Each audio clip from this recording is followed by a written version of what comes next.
I wish to say finally, as I've said many times before, that this is not a war with Islam.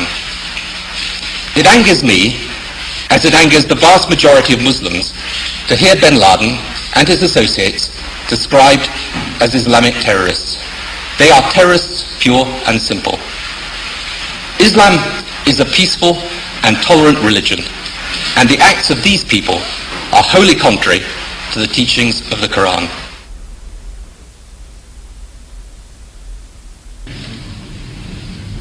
I also want to speak tonight directly to Muslims throughout the world.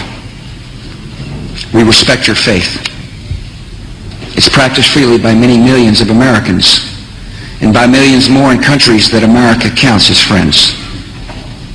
Its teachings are good and peaceful, and those who commit evil in the name of Allah blaspheme the name of Allah. The terrorists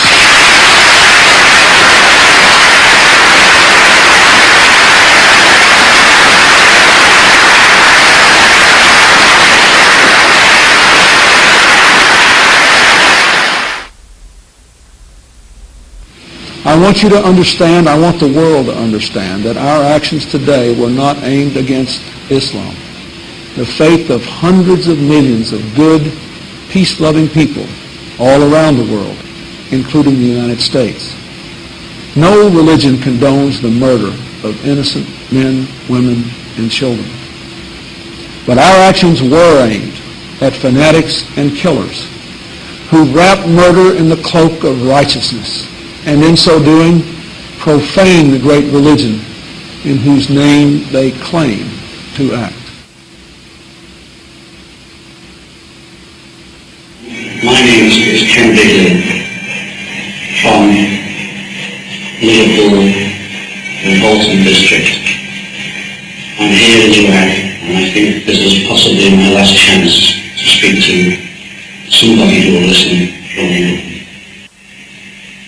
I need you to be compassionate, as you've always said you were, and help me.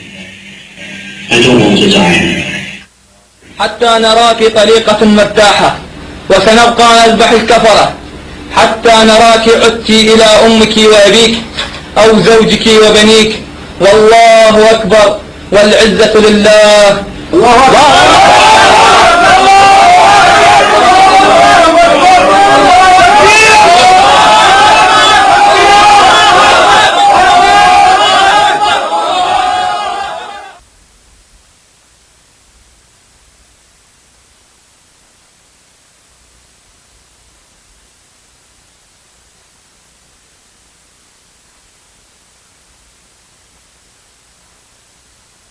The tendency of Western political leaders to deny the connection between Orthodox Islamic mainstream and terrorist violence is replicated in the universities and the media. Wherever you look, both in Western Europe and in North America, the members of the elite class have this tendency to proclaim Islam, some mysterious, authentic Islam, to be peaceful and to be tolerant, and those Muslims prone to violence are proclaimed to be non-representative fringe. Well, I would really appreciate if people who make such claims could then explain the continuity of violence from the earliest day of Islam, from the earliest days of the Prophet and his immediate successors throughout the 13 centuries of recorded history. The real burning question in the world today is, does Islam and Islamic civilization actually sanction the violence that we're seeing being perpetrated in its name around the world? And to that we have to answer, if we're going to be honest about it, an unqualified yes.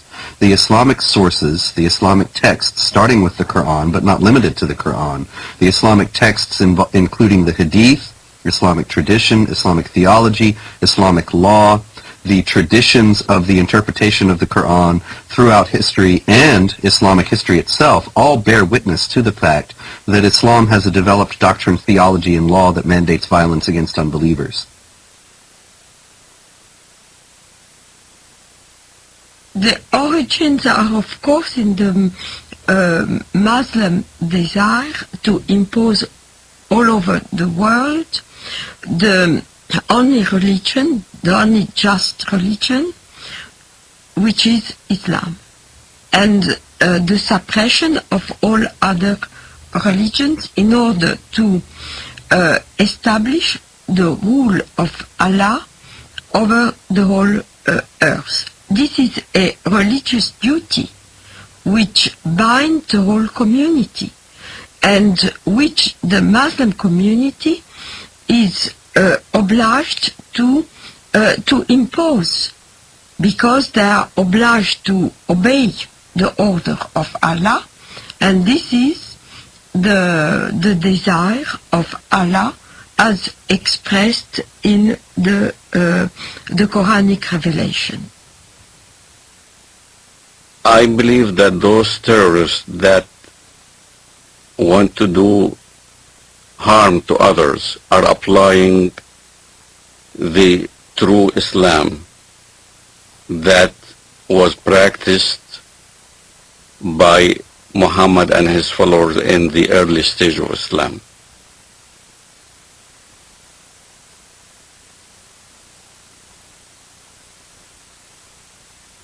In Islamic theology, the Prophet Muhammad is considered al-insan al-kamil, which is the perfect man. He is the model par excellence to be imitated. He is the person that the more a Muslim is like him, the better off he is. So the Prophet Muhammad is revered today in the Islamic world as the primary model of human behavior. Well, when Muhammad, the Prophet of Islam, wiped out all the Jews from Saudi Arabia, there was 3 tribes, Banu Nadir, Banu Qurayza, Banu Qaynuqa. We were proudly studying this in school as Muhammad, the Prophet of Islam, ordered the beheading of the Jews of Banu Qurayza and the women being taken as concubines. As soon as a child had pubic hair, he was beheaded. So the Jewish population was either extradited or beheaded. The story of Rabbi Qanina is a well-known documented story in Islam. Rabbi Qanina was tortured by the order of the Prophet of Islam himself. His eyes were put out. He was burned in order to confess where the Jewish tribes were hiding their goods, their gold and their silver and all those kind of things. And this is right from the Hadith. This inspired us as Palestinians, inspired us on fighting jihad against the Jews in Palestine. Authoritative Islamic History, The Life of Muhammad, Sirat Rasulullah, by Muhammad bin Ishaq, edited by Abdul Malik bin Hisham, translated by Professor Alfred Yom. Then the Qurayza tribe surrendered, and the apostle confined them in Medina. Then the apostle went out to the market of Medina and dug trenches in it. Then he sent for them and struck off their heads in those trenches as they were brought out to him in batches.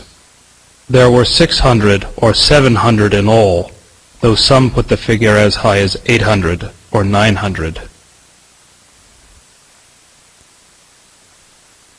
Another example, that may be even more chilling, of the deleterious influence that Muhammad's example has upon the Islamic world was exemplified recently by an Egyptian leader of a radical Muslim party who wrote just recently that he couldn't believe that the beheadings in Iraq were being protested by Muslims. Weren't they aware that the Prophet Muhammad himself beheaded between 600 and 900 men personally, members of the Jewish Qurayza tribe in Arabia, after he had defeated them? Didn't they realize that if the Prophet did it, then this was the proper way to behave? And so the Mujahideen in Iraq, who are beheading people, are simply obeying the example of the Prophet. Now we can see then that since the Prophet Muhammad himself participated in many battles and raids, and did indeed perpetrate these beheadings, he ordered the assassination of several of his political opponents, and he behaved in general like a typical 7th century warlord. The problem is that when this is transferred to 21st century behavior, 21st century contexts of behavior, then what you get are terrorists. The Quran occupies a place that has no parallel in Western civilization. The Quran is considered by Muslims and by traditional Islamic theology to be dictated word for word by God himself, by Allah himself, through the angel Gabriel to the Prophet Muhammad. As a result, every word of it is the words of God himself. Every word of the Quran, unless it is cancelled by another section of the Quran itself, is valid for all time and cannot be questioned, cannot be reformed, cannot be changed within an Islamic context. This means that moderate Muslims, peaceful Muslims, if they are sincere, have to reject entirely Quranic literalism. But to do so puts them outside the sphere of anything that has been considered Orthodox Islam throughout history, because to do so is to reject the very basic premise of Islam, that this is a book that is dictated by God and is a perfect copy of a perfect book, the al-Kitab, the mother of the book that has existed forever with Allah in heaven. The Noble Quran, translated with parenthetical notes by Dr. Muhammad Taqi-ud-Din al-Hilali and Dr. Muhammad Muhsin Khan. Surah 98, verse 6. Verily, those who disbelieve in the religion of Islam, the Quran and Prophet Muhammad, from among the people of the Scripture, Jews and Christians, and al-Mushrikun, other disbelievers, will abide in the fire of hell. They are the worst of creatures. So the Quran is simply a set of direct commandments or else narratives, descriptions, sometimes very distorted descriptions of Judaism and Christianity. Because of the normative nature of those commandments, the second important body for Islamic jurisprudence and for Islamic polity is the tradition of the Prophet, the Hadith. Now, the Hadith are absolutely necessary to make any sense of the Quran, because Allah addresses Muhammad in the Quran and they talk about incidents in Muhammad's life, but they don't fill in the narrative details. So you have to go to the Hadith, the traditions of the Prophet Muhammad, in order to understand what's being said in the Quran and why. The Hadith are many, many volumes of traditions of the Prophet. Various Muslim scholars, beginning in the 8th century, which is some considerable time after the life of the Prophet Muhammad, who died in 632, they started to collect these traditions and to try, through various means, to winnow out the authentic ones from the inauthentic. From an Islamic standpoint, if something that Muhammad said or did is recorded in one of those books, then it has authority second only to the Quran.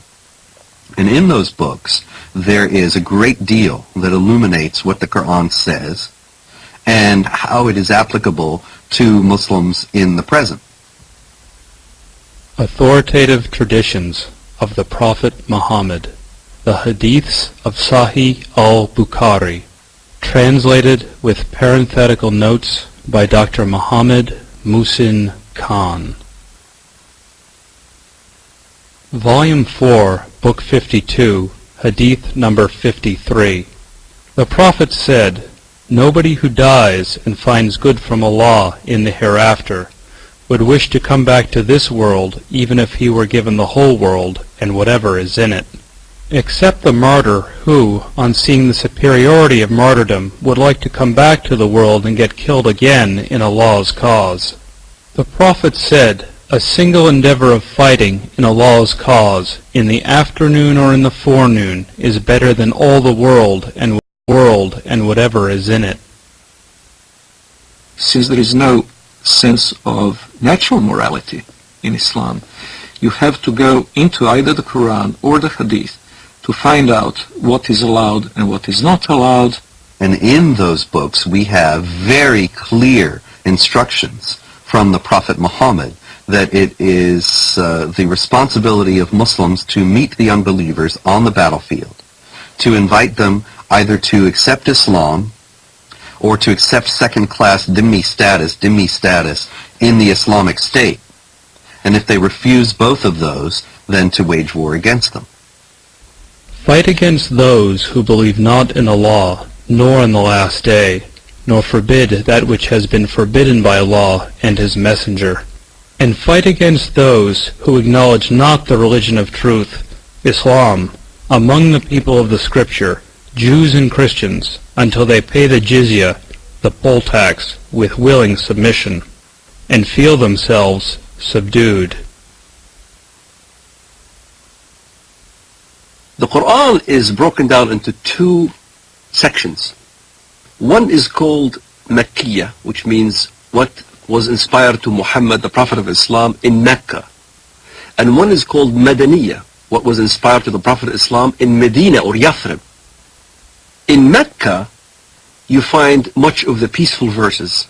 Muhammad used to live with the Jewish community and the Christian community in peace and harmony. So there was many verses in the Quran that even the Muslims used to worship in the direction of prayer towards Jerusalem. They saw many elements of a unity between the Jewish and the Christian and the Muslim faith. There are indeed some verses in the Quran that could be called peaceful and tolerant.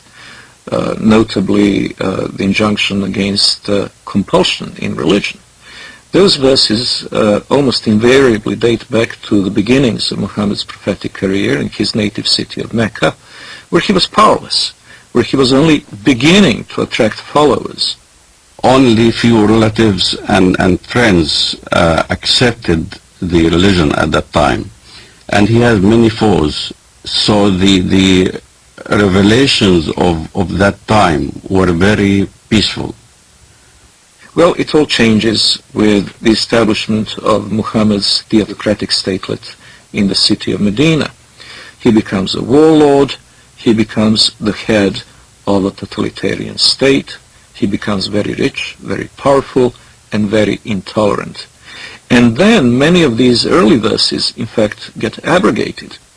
In Surah 2, verse 106 of the Quran, it says, or Allah says, I should say, that if we abrogate, we being Allah, abrogate a verse, then we'll give you one that's better. Whatever a verse, revelation, do we abrogate or cause to be forgotten, we bring a better one or similar to it. Know you not that Allah is able to do all things? This is the basis, the foundation of the Quranic doctrine of nasikh, which is abrogation. And it is the idea that when there are verses that are contradictory or appear to be contradictory in the Quran, the one that is revealed later chronologically is better, as Allah has promised, and cancels the earlier one. Now the violence started. Now you had to weigh between peaceful verses and non-peaceful verses.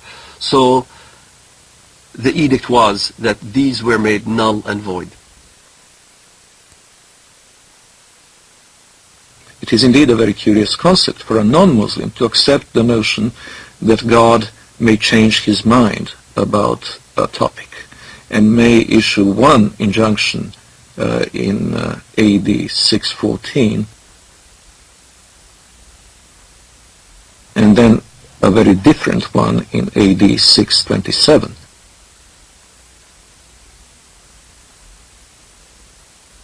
But this is indeed what has happened in Islam. It's very important to understand that the Quran is not arranged chronologically. It's arranged simply on the basis of the longest chapter to the shortest. And so you will find in the book itself some of these more tolerant verses at a later point in the book than the very intolerant ones advocating violence and subjugation of infidels. But that doesn't mean they came into being later on. Quite the contrary. If there is ever a contradiction between two injunctions, the ones that came later on in Medina are the ones that retain their validity, and the early ones from Mecca have been abrogated.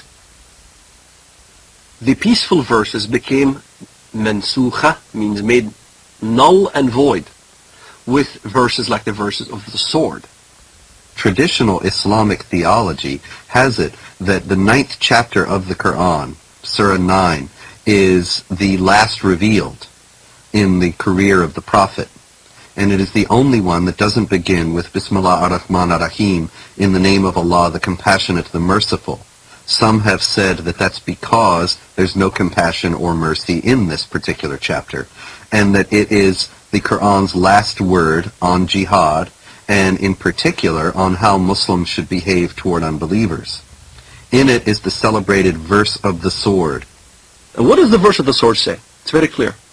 That when the forbidden months are over, kill the people of the book wherever you find them. Lay siege for them. Lay wait for them. Lay ambush for them. Kill them wherever you find them.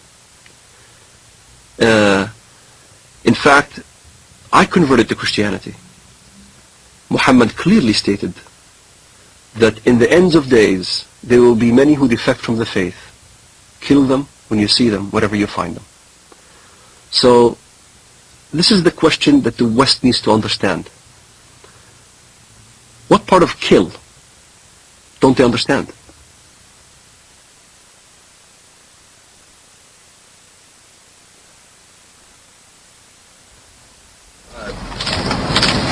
You said the President reiterated the message of tolerance and the importance that this is not a campaign against Islam or Arab nations generally. Has it been communicated to the administration from those nations, from that part of the world that you've been talking to recently, that is a highly critical thing for the President to do, not just once, but over and over and over again? So why? We are a country that judges people not by their religious beliefs or by their color, but by the fact that we're all Americans. So that was the first part of the message. The second part of the message is that we have a lot of friends around the world who are Muslim. We have countries that are long friends of the United States who are of the Islamic faith, and the President wanted to be very clear that this is not a war of, quote, civilizations, that this is not a war against Islam. This is a war against people who in many ways pervert what Islam stands for. Islam stands for peace and stands for nonviolence, and he wanted to make that very, very clear.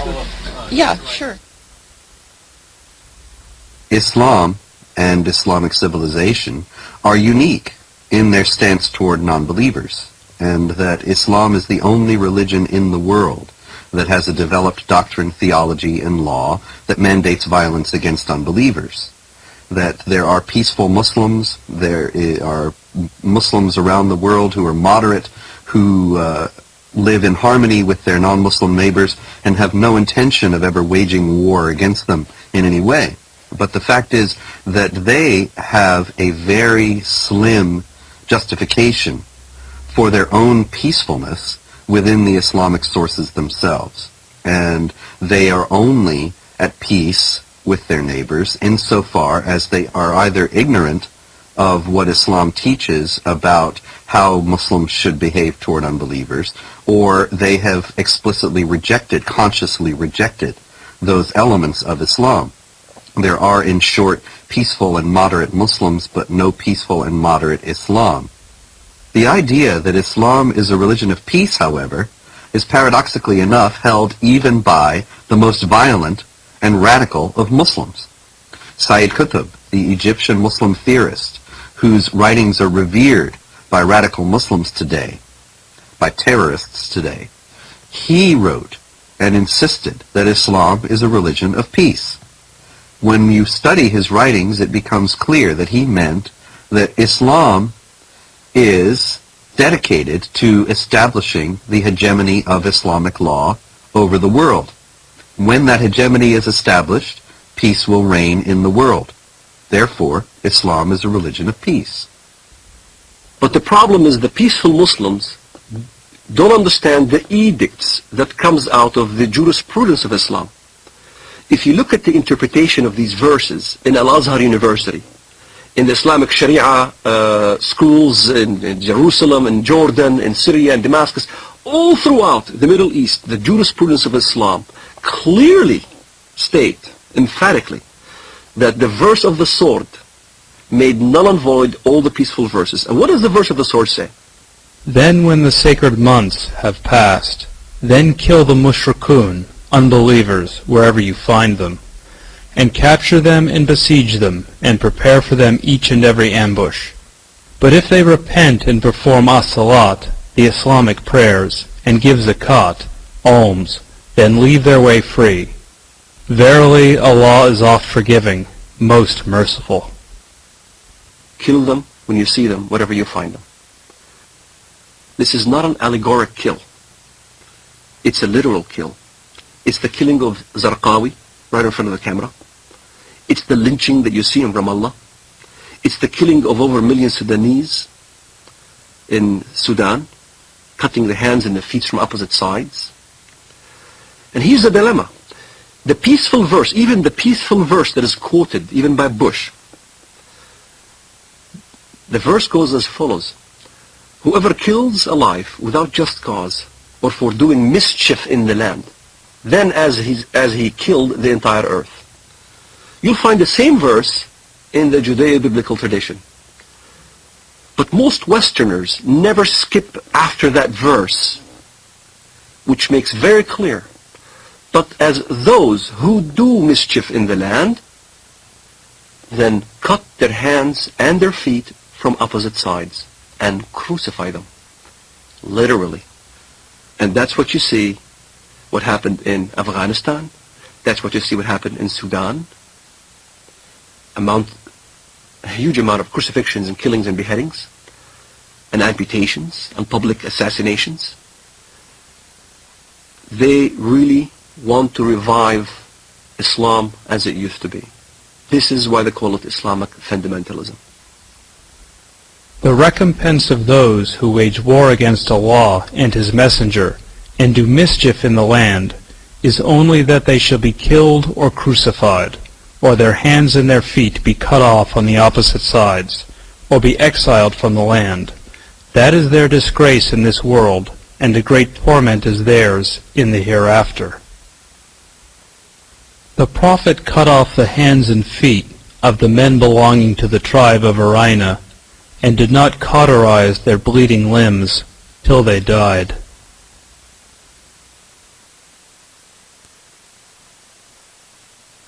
Arina, and did not cauterize their bleeding limbs till they died. There is no assurance of what is known in Christianity as salvation and assurance of being saved and guaranteeing going to heaven. However, there are certain things that can help. So if a Muslim, for instance, died while he was practicing jihad, he is supposed to go to paradise. In the Islamist thinking, the assurance of your salvation is dying as a martyr, in accordance to the verse in the Quran, وَلَا تَحْسَبَنَّ الَّذِينَ قُتِلُوا فِي سَبِيلِ اللَّهِ أَمْوَاتٌ بَلْ أَحْيَاءٌ عِنْدَ رَبِّهِمْ يُرْزَقُونَ. Do not think that the ones who die in the cause of Allah in jihad are dead, but are living. So this assures salvation. This is the calculus behind modern suicide bombing. Many people will say, modern Muslim advocates will say, that Islam forbids suicide, and this is plainly dishonest, because all the advocates, all the defenders of suicide bombing in the Islamic world start out by saying this is not suicide. This is, the intention of the person is not to kill himself, the intention of the person is to kill others, and that is sanctioned because it is Islamic jihad. And if in the process they are killed themselves, that's an unavoidable consequence of their actions, and they will be rewarded with the reward of martyrs in paradise. Quran is quite clear about the heavenly reward for a jihadist who falls fighting in the path of Allah. He will be granted. Quite clear about the heavenly reward for a jihadist who falls fighting in the path of Allah. he will be granted instant access to paradise. And a Muslim paradise is an extremely sensual one.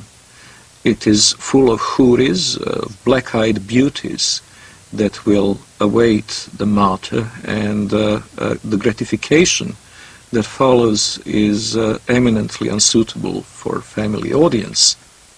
The Quran contains no guarantee of paradise except for those who slay and are slain in the cause of Allah.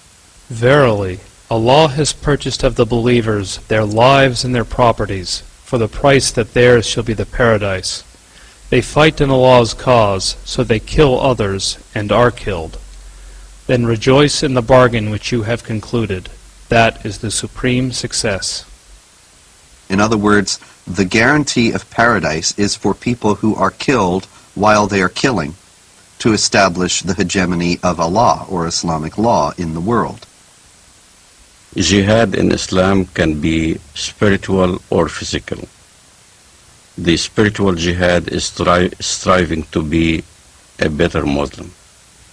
But also there is a physical part of jihad that you cannot take it away from Islam. Jihad in Islam means struggle. That's what the literal meaning of the word, struggle. But what the West doesn't understand is that the Hadith, the compilation of the traditions of the Prophet Muhammad of Islam, is almost about 100 hadiths regarding jihad. And if you look at every single one of them has the sword, war, or a military effort. And in the end of the expedition, jihad expedition, he said, now I resort to the jihad within, the jihad that is within, the self-struggle. And as a matter of fact, I had this dialogue with an Islamist one time. He says, Walid, come on, tell the West that jihad means struggle. I said, yes, it does mean self-struggle. You're right. Jihad does mean self-struggle. But so does Mein Kampf. Mein Kampf means my struggle. In the same fashion, the Islamists look at jihad. It is a very dangerous element of the Islamic teaching, because this instant gratification through martyrdom is an attractive concept. And by the way, when the so-called martyr operation is carried out by Hamas, what is announced from the minarets of mosques is not the death of so-and-so who carried out the attack, but the wedding of so-and-so to the houris. In other words, they immediately make the implication that far from having to cry over his disappearance, over the end of his physical life, his parents should be happy and celebrate and throw a party because their son is now being not only transported into heaven, but greeted there with these voluptuous beauties. Shaheed, the word shaheed, means witness. To witness, to testify. To testify there is no God but Allah and Muhammad is His messenger. And you die as a shaheed for that cause. You're a witness. You're considered a witness, a martyr. And a martyr becomes glorified. Your family will glorify you after you die. To a Muslim fundamentalist living in the Middle East, I had to be initiated. I had to basically either kill my first Jew or destroy my first Zionist infrastructure. I had to prove, beyond shadow of a doubt, that I was worthy. And there are ample amount of students, teenagers, men who are willing to die as suicide martyrs, willing to put explosives. The martyr application is filled. There are many applicants. There's not enough bombs to fulfill the applicants. And to get on one of those missions, indeed you must have been chosen. You must have been really good. You must have been violent enough. You must have been going out on every demonstration in the streets of Jerusalem or Bethlehem or our village You must have shown yourself worthy of a greater operation. So, when I explain what I've done and people have seen me in the community and I was worthy, I ended up in prison, I was of course recruited. And I remember Mr. Mahmoud al-Mughrabi. He was proud to have planted 15 bombs, killed many Israelis. And he was being bailed out by a Jewish Israeli lawyer. He was back right in the street. So you find your bomb maker and you apply. You say, look, I want to join. I want to do my first martyr operation, planning a bomb or whatever. And you need connection. So I found my connection. I rendezvoused with this guy in Jerusalem, in Shara' Bab al-Wad. And he built this explosive charge with a timer and a loaf of bread. And I had to smuggle it from the Temple Mount under the auspices of Al-Waqf department. Al-Waqf police is the Islamic police appointed by the government to watch over the holy sites. Them knowingly that I had explosive charges smuggled me so I can escape from the checkpoints. And there, I carried my explosive charge from Jerusalem to Bank Laumi Israel in Bethlehem. I was supposed to put the explosive charge at 6 p.m. exactly. I was supposed to have this explosive charge in my hands at 6 p.m. exactly. 5 to 6, I saw some Arab children running around, and I didn't want to kill any Arabs. So I decided to place the explosive charge on the roof. I tossed it on the roof. At 6 p.m. it went off, and there was this big explosion. I looked behind me, I see this thick black smoke coming out of the building, and I started running. That's the moment I first got a glimpse of the reality of killing. I thought people have died. And I remember I didn't sleep for 3 days, constantly worried that I've killed somebody. Even terrorists have a reality check that you kill or you're about to die. You can sense it. This is why in Israel, the nature of finding out a terrorist suicide bomber is to look at their eyes. They'll have these glossy eyes. They're sweating profusely. They're not paying attention because in their mind they're about to go. And you weigh the reality of what, now you're going to die. And many times I've been in this situation where I had thought that I was going to get killed, shooting back and forth as we stoned at the Israelis and they shoot back at us and things like that. I was face to face with death.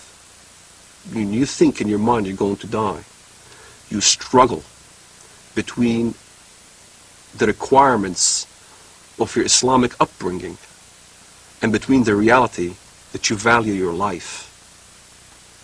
And at some point, one has to outweigh the other.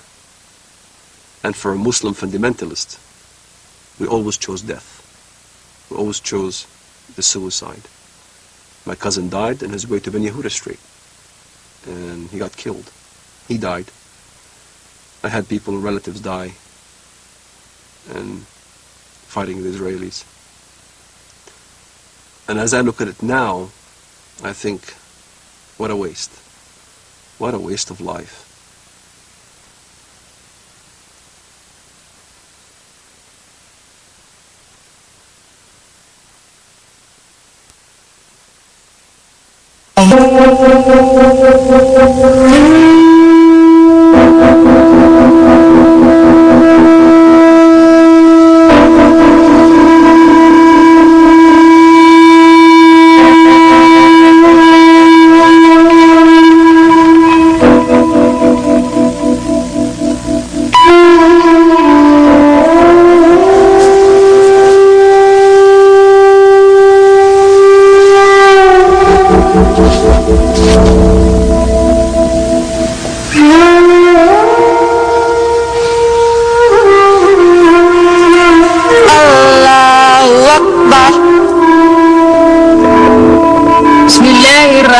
الرحيم الحمد لله رب العالمين الرحمن الرحيم مالك يوم الدين إياك إياك نعبد وإياك نستعين اهدنا الصراط المستقيم صراط الذين أنعمت عليهم غير المغضوب عليهم ولا الضالين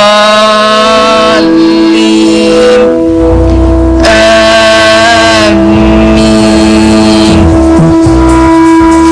O Allah, as I lie here wounded, my spirit broken, I hear in my head the judge's voice as he pronounces me guilty. The sentence I have to serve is in your words. The woman and the man guilty of adultery or fornication, flog each of them with 100 stripes. Let no compassion move you in their case, in a matter prescribed by Allah. If ye believe in Allah and the last day, and let a party of the believers witness their punishment.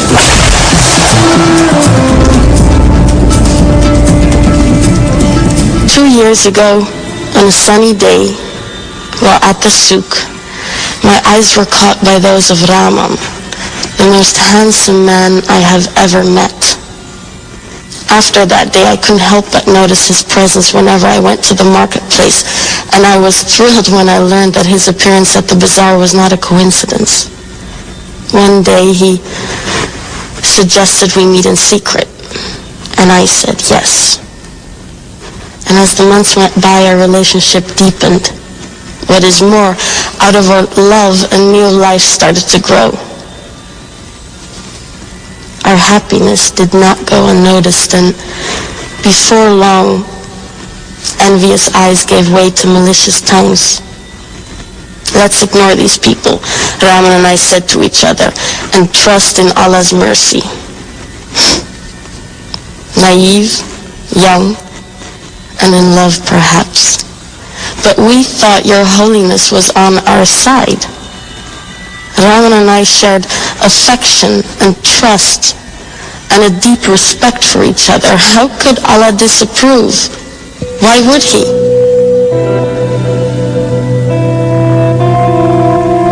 When I was 16, my father broke the news to me in the kitchen. You are going to marry Aziz, he said. He's from a virtuous family and will take good care of you. My wedding day was more of a celebration of my family than of mine. Once in my marital home, my husband approached me.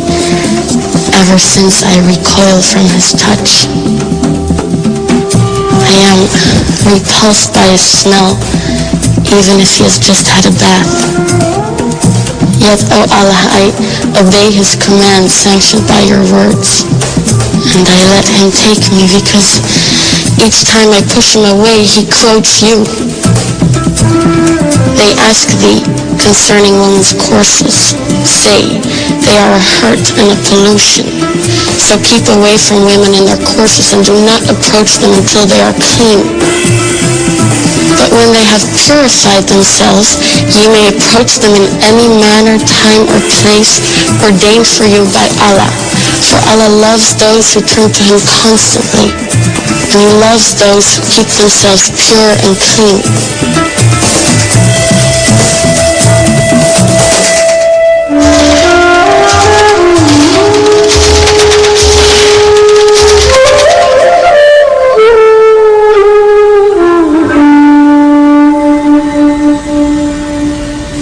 Allah, Most High, you say that men are the protectors and maintainers of women because you have given the one more strength than the other.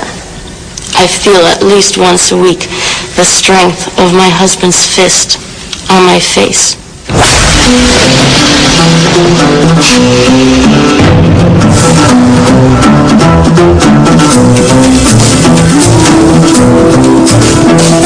Oh Allah, Most High, life with my husband is hard to bear, but I submit my will to you.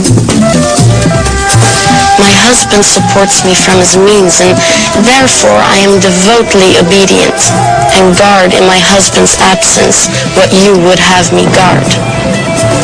But my husband, maintainer and protector, fears disloyalty and ill conduct on my part. He accuses me of being ungrateful to him. He always finds a reason to doubt my loyalty to him.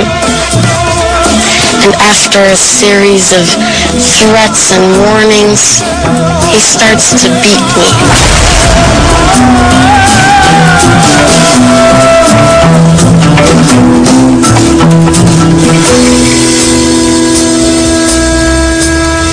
O Allah, most gracious, most merciful, just as you demand of the believing woman, I lower my gaze and guard my modesty. I never display my beauty and ornaments, not even my face or hands. I never strike with my feet in order to draw attention to my hidden ornaments, not even at parties. I never go out of the house unless it is absolutely necessary, and then only with my father's permission. When I do go out, I draw my veil over my bosom, as you wish. Once in a while, I sin. I fantasize about feeling the wind through my hair or the sun on my skin, perhaps on the beach. And I daydream about an extended journey through the world, imagining all the places and peoples out there. Of course, I shall never see these places or meet many people because it is so important for me to guard my modesty in order to please you, O Allah. So, I cheerfully do as you say and cover my body from head to toe, except while I'm in the house, with family members only. Generally, I'm really happy with my life. However, things have changed since my father's brother Hakim is staying with us. He waits till I'm at home alone and comes to my room and he orders me to do things to him, to touch him in places most intimate. So since he's with us, I took to the habit of wearing the veil inside in order to deter him. That doesn't stop him though.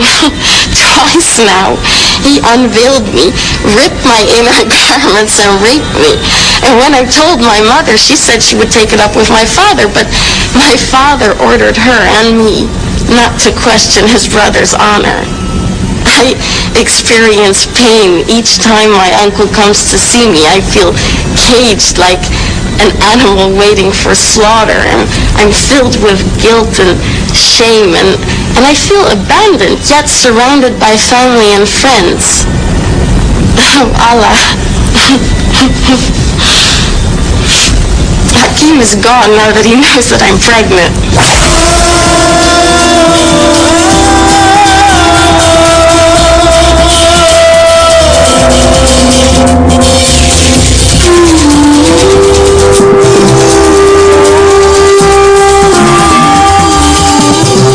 The verdict that has killed my faith and love is in your holy book.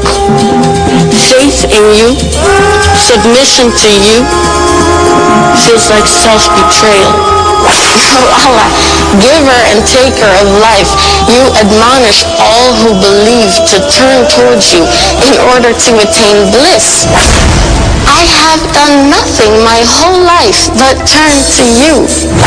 And now that I pray for salvation under my veil, you remain silent, like the grave I long for.